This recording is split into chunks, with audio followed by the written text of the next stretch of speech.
Nah, kalau kalian ngeh kan, ternyata ciri-ciri yang disampaikan si Eka itu sama persis dengan ciri-ciri sosok yang pernah terbang ke kamar dari jendela yang ditengok sama si Diah itu 2 hari yang lalu pula, ya kan? Hai, wassalamualaikum warahmatullahi wabarakatuh. Terima kasih sudah klik video ini.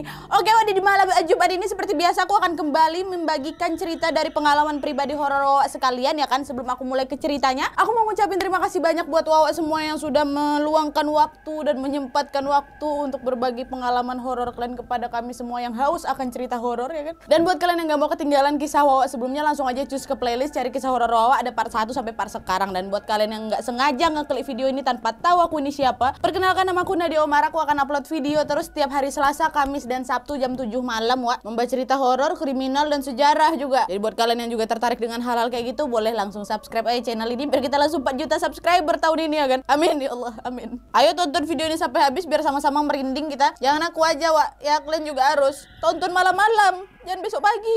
Ya, dan biar nggak usah berlama-lama, kali ini aku akan membahas 2 kisah horor dari Wawa yang ada di 2 kota berbeda. Bagaimana kisahnya? Kita langsung masuk aja ke ceritanya, check it out.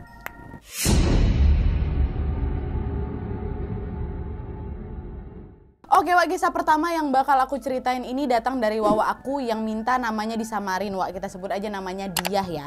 Dan di sepanjang ceritanya Diah ini, dia minta tolong aku untuk tidak menyebutkan nama lokasi tepatnya, Wak. Karena memang tempatnya ini masih beroperasi sampai sekarang. Jadi, Wak, Diah ini mau berbagi pengalaman horor dia dan teman-temannya ketika mereka ini tinggal di sebuah kamar asrama mereka dulu. Dan ini kejadiannya tahun 2013, Wak. Nah, si Diah ini masuklah di salah satu pegawai pula perguruan tinggi negeri, Wak, di suatu kota. Nah, pada tahun pertama mereka semua ini diwajibkan untuk tinggal di asrama. Satu kamar diisi 4 orang, Wak, dan sudah dibagi-bagi oleh pengurus asrama. Dan asrama mereka ini ada 5 gedung untuk perempuan dan 4 gedung untuk laki-laki. Nah, untuk asrama perempuan, Wak, dimulai dari asrama putri P1 sampai P5. Dan untuk asrama P5 ini berlokasi terpisah nih dengan 4 gedung lainnya. Kayak gitulah pokok kira-kira ya. Dan pada saat itu, Wak, dia mendapatkan kamar asrama di P3, kamar nomor 302. Yang diisi oleh 4 orang di dalamnya, yaitu si Diah, Eka, Seli, dan Riri, Wak, dengan jurusan atau prodi yang berbeda-beda juga. Nah, posisi kamarnya ini aku kasih gambaran dikit ya. Ada 2 kasur bertingkat. Yang di kiri Eka sama si Seli, yang kanan itu Diah sama si Riri. Nah, di tengah-tengah kasur itu ada jendela, Wak. Di bawah jendela itu ada meja belajarnya Eka sama Seli. Terus di kaki kasurnya Eka sama Seli itu ada lemari baju mereka. Di samping lemari itu barulah meja belajarnya Diah sama Riri. Pas di samping meja ada pintu, kayak gitu ya, bisa kalian tengok ya kan. Nah, pada awal mereka masuk ke asrama ini, Wak, mereka tuh udah banyak tuh ngedengar ada isu atau gosip gitulah bahwa memang asrama P3 ini, asrama yang mereka tempat ini adalah asrama yang paling seram. Karena posisi asrama P3 itu berada di posisi tusuk sate. Tapi memang berhubung Diah ini kurang percaya dengan hal-hal mistis, Wak, ya dia abaikan aja lah cerita-cerita itu. Sampai akhirnya 3 bulan pun sudah terlewati. Dia dan ketiga temannya tidak pernah merasa ada yang aneh dengan suasana dan keadaan asrama P3 dan di kamar mereka. Dan setelah itu semuanya berubah nih, Wak. Berawal dari kamar mereka inilah 302. Waktu itu ceritanya gini kan, udah malam nih, lebih dari jam 11 malam lah gitu. Nah, ketiga temannya si Diah, Eka, Seli, Riri udah tidur. Diah masih meneruskan untuk menonton drakor My Love from the Star tuh di laptop. Nah, posisi kasurnya itu kan bertingkat kan, Wak, ya. Si Diah itu tidur di bawah, Riri di atas. Nah, karena udara kamar itu pengap, Wak, saat itu posisi jendela kamar itu satu-satunya lah di kamar itu yang mereka buka supaya agak digini-gini dikit gitu kan. Terus di luar jendela tuh nggak ada lampu sama sekali, Wak. Betul-betul gelap kali. Nah, 10 menit terakhir sebelum drakor habis, Wak, tiba-tiba tubuh Diah ini ketindihan. Padahal dia belum tidur loh, belum. Ketindihan gitu. Kok berat badan aku ini. Orang dia masih bisa nengok adegan drakor di laptop kok. Tapi tubuh dia ini betul-betul kayak ada yang ngiket gitu loh, Wak. Akhirnya dia istighfar lah, terus kan astagfirullahaladzim, astagfirullahaladzim. Dan ternyata di saat dia mulai zikir ini, Wak, tiba-tiba ada yang masuk dari jendela. Dia melayang sampai di bawah lampu. Lampu kan ada di tengah-tengah kamar tuh. Dia berdiri di situ. Berhenti dia di situ, kawan. Dekat kali lah sama posisi badan si Diah ya kan. Nah, yang bisa ditengok sama si Diah, bajunya tuh abu-abu, kayak baju putih tapi terkena tanah yang udah kering gitu. Terus robek-robek bajunya dan kakinya tuh banyak luka dan banyak abu, Wak, seperti bekas terbakar. Tapi waktu itu dia tuh nggak bisa lihat si hantu tuh dari pinggang ke atas karena memang mata dia ini susah kali tuh buka, Wak, lagi ngintip si Diah ini. Waktu itu dia pikir dia bakal hilang itu. Ternyata setelah beberapa saat dia diam di bawah lampu, si sosok ini bergerak. Dia duduk di tempat tidurnya si Eka, pas di depannya si Diah, Wak. Dan dia pun menghadap ke dia lah posisinya, ya kan. Dan dari situ dia baru bisa melihat rambut si sosok ini, Wak, putih, terus agak keabu-abuan sepanjang siku. Nah karena dia nih ketakutan, ya udah dia baca ayat kursi gitu sampai 3 kali. Baca terus. Dia baca, barulah sosok itu beranjak nih. Pelan dia bangun kan, dia jalan. Dia menembus pintu. Nah, dan seketika tubuhnya si Diah ini langsung lah bisa bergerak lagi. Kan bayangkan, lagi enak-enak nonton drakor, duduk si kawan yang sebelah. Ya, terus pergi dah, tembusnya pintu. Astagfirullahaladzim. Udah nengok si kawan itu nembus pintu, dia pun langsung gegas nutup jendela itu kan, langsung tidur dia. Untung bisa tidur. Nah terus Wak, 2 hari pun berlalu. Dan sampai saat itu dia masih diam. Dia nggak mau cerita ke kawan-kawannya kan. Khawatir nanti kawan-kawannya pada takut juga di kamar itu. Nah terus besoknya pas pulang dari kuliah jam 1-an gitu, 1 siang, dia balik ke kamar. Cuman ada si Eka. Mereka ngobrol-ngobrol santai lah gitu seperti biasa kan di kamar. Tiba-tiba Eka nih bercerita, Wak. Di, aku lagi takut lah weh. Takut ngapa kau? Kata si dia. Barulah si Eka nih bercerita.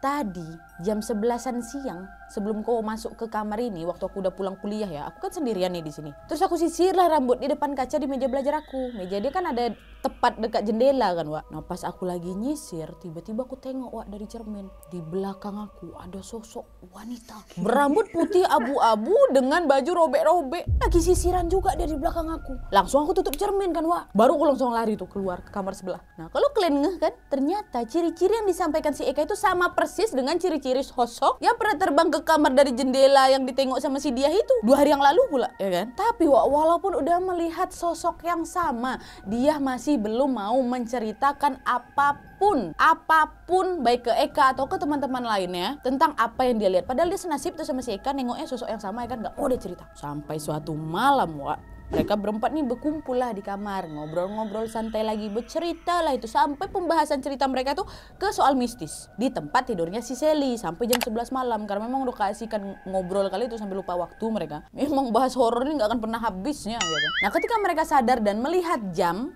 Sally bilang, "Woi Wak, yuk cepat tidur. Nanti kalau kita kemalaman muncul lagi si kakak itu." Baru saja selesai berkata, Wak, tiba-tiba ada suara orang kayak tercekek gitu loh, persis depan pintu kamar mereka. Kayak gimana sih orang tercekek? Gitu mungkin ya.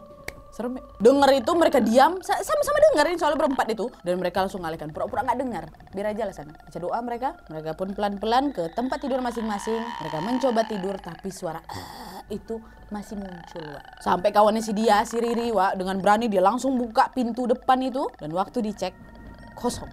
Nggak ada apa-apa. Entah apa itu, Wak. Gitu. Jadi coba kalian simak pintu kamar kalian, nanti ada pula bunyi kayak gitu malam ini, ya kan?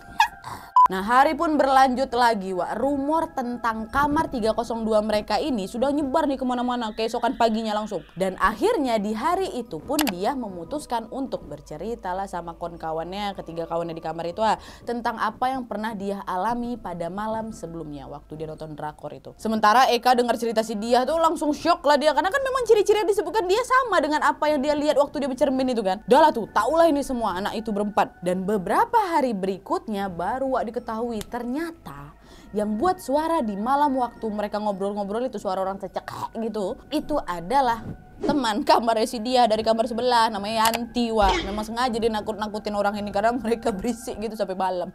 Bandel kali si Yanti.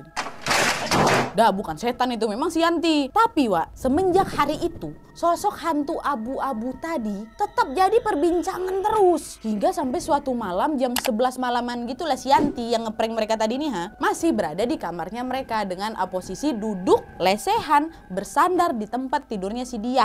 Berarti dia di belakang dia. Sedangkan ketiga kawannya dia yang tinggal di kamar itu duduk di arah sebaliknya ngadep si Yanti, ya kan. Dan mereka masih juga memperbincangkan topik yang sama, Wak, yaitu sosok hantu abu-abu itu. Nah karena dia waktu itu nggak tertarik alias dia takut, ya kan, dia tidur duluan. Ditinggalkannya mereka berempat. Tidur dia posisinya di belakang Yanti gitu masih. Tapi Wak, pada saat dia mulai terlelap, tiba-tiba terdengar suara Yanti yang tertawa seperti kuntilanak. Dan itu suaranya sangat berbeda sama Yanti, Wak. Dia ngintip lah dari belakang Yanti kan takut. Nah pas dia buka mata dia udah nengok ketiga kawannya tuh udah ada di pojok kamar karena takut buka pintu tuh yang notabene-nya Yanti memang posisinya dekat sama pintu. Tawa si Yanti.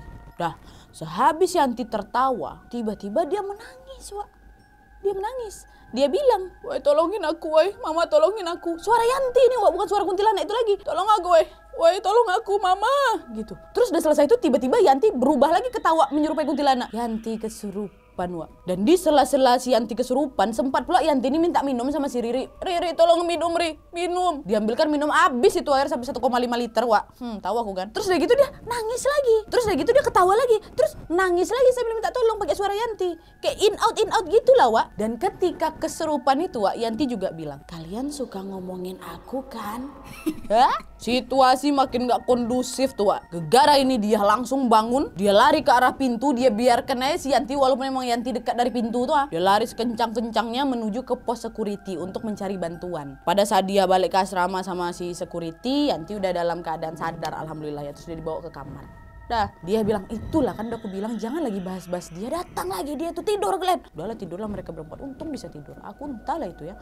Lalu, wak, keesokan harinya barulah si Yanti ini bercerita. Jadi, wak, ternyata di tengah-tengah dia lagi berbincang dengan 3 temannya si Diah malam itu, tiba-tiba dia nengok ada sosok yang terbang dari jendela kamar mereka menubruk badannya dia. Itulah baru dia langsung setengah sadar setengah enggak itu. Nah, dengar cerita dari si Yanti, maka mereka berempat pun semakin ketakutan pastinya. Dan semenjak sosok itu merasuki tubuhnya si Yanti, mereka makin sering lagi diganggu. Wah, ini aku sebutin yang ekstrim-ekstrim aja ya. Contohnya kayak ini. Waktu si Diah lagi mandi sore nih, ha. Tiba-tiba dia baru sadar kalau di dinding kamar mandinya tuh banyak kali rambut warna putih keabu-abuan nempel di dinding, wak. Yang letak dinding itu tuh mustahil sekali orang mau menyentuhnya. Karena di dinding tuh banyak kali lumut. Siapa mau nyentuh apa itu? Tembok itu banyak tuh ada rambut-rambut putih keabuan. Itu yang pertama. Terus kejadian kedua, wak, pada saat dia lagi malam-malam belajar di lobi asrama sendirian, tiba-tiba dia melihat ada mobil listrik asrama, wak, berjalan sendirian tanpa ada supir tuh, berjalan di sendirian berkeliling di taman asrama. Bayangkan sama kalian, aku terakhir dengar ini nih kasusnya bapak aku pernah nengok di kantor di pabrik ada truk jalan-jalan. Truk jalan tanpa sopir. Ekstrim ya setannya ya. Dan pernah juga waktu itu, pada saat si Diah ini lagi jalan memasuki lorong, tiba-tiba lampu yang ada di belakang dia tuh padam satu persatu. Dan itu disaksikan loh ya sama tetangga kamarnya si Diah. Dia ceritain waktu seminggu kemudian setelah kejadian si Diah dipadamin lampu. Dan pernah juga temannya si Diah, si Eka, pernah diikutin, wak, ke kelasnya sama sosok wanita putih abu-abu itu. Dia tengok, dia langsung pingsan. Nah, karena gangguan-gangguan itu makin ekstrim lagi, wak, akhirnya sampailah ke telinga pengurus asrama P3. Dan beliau pun akhirnya menjelaskan bahwa, aku tiba-tiba merinding, ini apa? Bahwa sosok hantu putih abu-abu yang mengganggu mereka itu adalah Jin Korin Susi. Dulu Bu Susi ini menjadi pengurus asrama P3, wak, yang letaknya ada di belakang asrama mereka yang sekarang. Dan Ibu Susi ini meninggal dunia pada saat tragedi kebakaran gedung asrama P3. Dan Bu Susi ini akan terus muncul jika mereka terus memperbincangkan dia. Aduh, kita lagi bahas dia nih. Bu Susi, ya udah nanti aja. Jadi memang pengurus asrama mereka ini, wak, menyarankan untuk berhenti bercerita tentang Susi. Dan pada saat pengurus mereka berpesan seperti itu, mereka semua pun berusaha untuk tidak menceritakan kembali si sosok itu. Karena katanya jika sosok Susi itu dipanggil namanya, dia akan kembali menghampiri mereka. Dan semenjak itu gangguan-gangguan pun perlahan-lahan menghilang. Dan semenjak hadirnya Susi itu, dia jadi makin peka gitu, wak. Dan tidak jarang juga mengalami hal-hal yang di luar nalar, baik itu di asrama ataupun di luar asrama. Dan kejadian-kejadian mistis seperti itu baru betul-betul menghilang setelah dia ini diruqyah pada saat dia hamil tahun lalu. Alhamdulillah begitu. Oke, wak, jadi itu tadi kisah horornya Mbak Diah. Seram kali ya kan? Karena kita udah tahu nih namanya, marilah kita sama-sama, wawak sekalian, tolong kirimkan Al-Fatihah sama-sama untuk mantan pengurus asrama P3 Bu Susi, wak, ya. Yang ditampain itu pasti jin yang menyerupai beliau sih menurutku. Bu Susi insya Allah sudah tenang di sisi Allah Subhanahu Wa Taala. Amin ya Rabbal Alamin. Kirimin Al-Fatihah sekarang, wak. Al-Fatihah.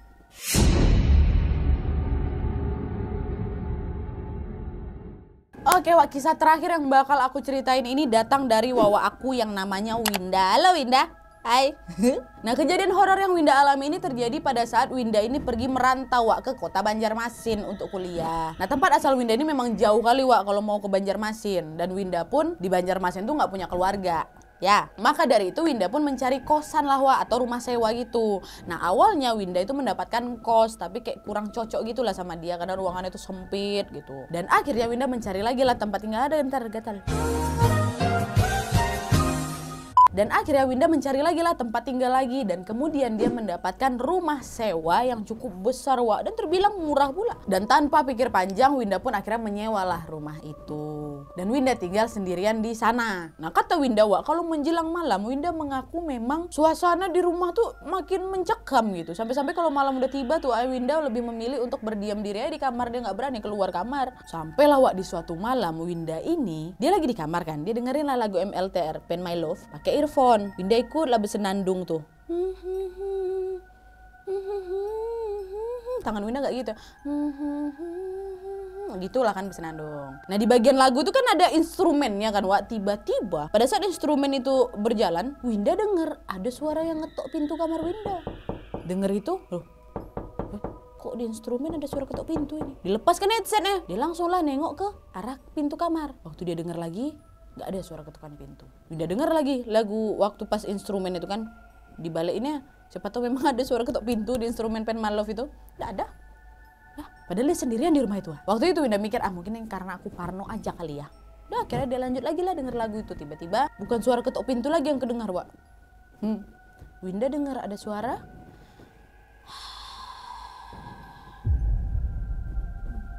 pelan kali suaranya kayak berbisik kata Winda. Nah waktu itu Winda pun masih mikir itu adalah bagian lagu yang memang sedang Winda dengarkan. Winda coba putar ulang lagi kan beberapa detik ke belakang, tapi di Hill gak ada suara itu. Winda panik itu, dia ganti lagi lagunya yang agak berisik gitu kan, taruh lagi di telinga dia, langsung dia bawa tidur. Itu bisa tidur deh. Dah, itu yang pertama tuh Wak ya. Di kemudian hari Winda ini ada jadwal kuliah jam 11:30 siang Wak. Nah sebelum pergi kuliah Winda ini pergi beli makan bentar. Memang dekat lah dari rumah sewanya itu. Waktu itu Winda pergi pakai motor dan tetap menggunakan helm, mantap. Dan setelah Winda beli makan Wak, Winda langsung balik nih ke rumah. Dan pada saat itu memang Winda tuh udah lapar kali posisinya, udah gak sabar kali pengen makan ya kan. Nah, waktu udah sampai Winda parkir motor, dia buka pintu rumah dan langsung melepaskan sendal. Dan helm yang dipakai sama si Winda ini pun langsung dilepasnya kan. Dia mau taruh ke tempatnya. Nah penempatan helm ini Wak berhadapan dengan toilet atau WC. Dan pada saat Winda menaruh helmnya, Winda tidak sengaja melihat ke arah WC dong. Waktu itu pintu WC-nya tidak tertutup, dia macam terbuka setengah gitu, terus lampu di dalamnya mati Wak. Nah pada saat si Winda ini sedang meletakkan helmnya, kalian tahu si Winda lihat apa? Winda melihat ada sosok yang lagi duduk di kloset, rambutnya sebahu Wak. Bajunya putih, dan dia memiringkan kepalanya ke arah kanan dan tersenyum lebar ke Winda. Gitu. Sebelah aku di WC, jadi aku agak parno membayangkan si sosok ini duduk rambutnya sebahu. Winda nengok terkejut, dia merinding langsung lari dia keluar Wak. Winda coba menenangkan diri, dia terus berdoa kan sampai kira tenang, siang bolong loh itu. Dan setelah tenang Winda masuk lagi ke rumah, dia pergi ngecek lagi toilet itu kan, ditengok dikit, oh nggak ada. Baru dia tutup lagi pintu, nggak berani lagi dimasuk dalam toilet itu. Dan selesai itu dia langsung masuk ke kamar, dia terdiam nggak jadi makan. Makan Winda, kau harus tahu perjuanganmu mendapatkan makanan itu. Kau ingat Kak Cindy dulu dah, miso sampai tertumpah tuh tetap dipertahankannya. Karena dia tahu memperjuangkan miso ini harus nengok kuntilanak dulu. Kau udah beli makan untuk nengok itu, nggak aku makan sayang. Makan, mau dimakan itu.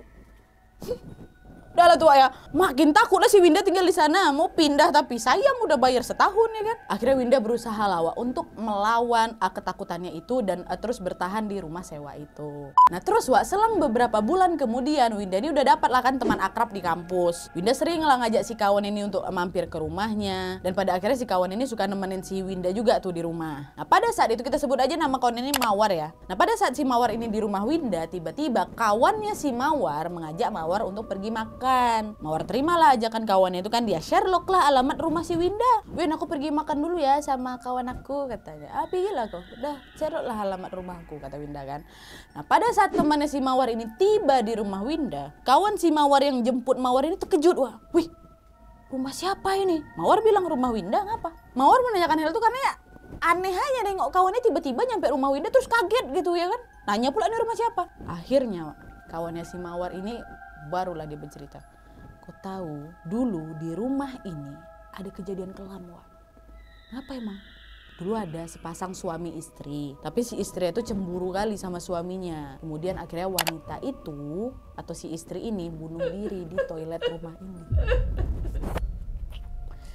Berita cukup ramai loh dibahas di sini. Kawan kau nggak tahu cerita ini dari warga-warga sekitar? Entah, nggak tahu aku, masa iya, kata si Mawar. Coba aku tanya kawan kau, jangan-jangan dia diganggu pula di sini. Ayo udahlah, nanti aku tanya, yuk lah cepat pergi, lapar aku ini. Dan pergilah mereka ya kan. Dan nyampe si Mawar itu balik lagi ke rumah si Winda, barulah Mawar menjelaskan itu ke si Winda. Winda denger itu merinding lah. Pada saat itu untuk memastikan, Winda coba cari di Google beritanya ada suami istri meninggal di situ. Nah Winda dengar itu, dia coba lah cari berita di Google ya kan. Entah ada apa enggak nih si istri itu bunuh diri di sekitar rumah itu, dia cari lah. Tapi ternyata nihil, Wak. Nah kemungkinan pemilik rumah itu memang merahasiakan berita ini karena mereka, kata Winda sih ya, pejabat tinggi gitu, supaya tidak meninggalkan jejak digital soal rumahnya. Jadi akhirnya ditutup lah semua pemberitaan soal rumah si Winda ini. Itu kata Winda, Wak. Aku juga nggak tahu, orang Winda cerita gitu. Dan pada saat itu Winda pun akhirnya mulai berpikir, Wak, oh mungkin, Wak ya, dia sengaja menampakkan dirinya ke Winda, bisa dibilang mungkin dia mau berkenalan aja sama aku, makanya dia senyum. Mbak, ya Allah Win, gak lucu kenalan kayak gitu Win. Ya, dan setelah kejadian itu kata Winda, Wak ya, gangguannya itu masih ada. Tapi si Winda ini ya udah bersikap biasa aja, gak mau diladenin. Udah bayar tahunan soal dikontrakan itu, sayang ditinggal. Mantap, aku entahlah itu. Gak mungkin si Mawar aku aja, Melati, Bunga Ros, ku aja juga tinggal di rumah itu. Betul, gak usah bayar, berarti kawan kan aku di rumah ini. Tapi thank you Winda, salam buat Mawar, salam juga buat kawan yang sudah memberikan informasi itu ya kan. Kawannya pun satu, tahu si kawan tinggal sendirian pakai diceritain pula ya kan. Tapi nggak apa-apa lah, setidaknya Winda tahu mungkin asal usul dari rumah itu, bisa ngirimkan doa juga untuk almarhum ya kan. Oke Wak, jadi itu tadi 2 kisah horor dari Wawa kita di rumah. Terima kasih ya semuanya. Dan buat kalian yang juga pengen berbagi kisah horor kalian kepada kami, boleh langsung kirim aja di email di bawah dengan subjek kisah horor Wak ya, kisah yang paling menegangkan, menyeramkan, akan segera aku up di video horor berikutnya. Oke Wak, jadi terima kasih sudah menonton. Kalau kalian suka video ini, klik like-nya, jangan lupa komen di bawah untuk ide dan saran-saran untuk video selanjutnya. Jangan lupa nyalain notifikasinya supaya kalian tahu kalau aku upload video baru. And as always, jangan lupa untuk klik tombol subscribe supaya kalian sama-sama tahu informasi menarik dan menegangkan dari channel aku. See you next video, Wak. Bye.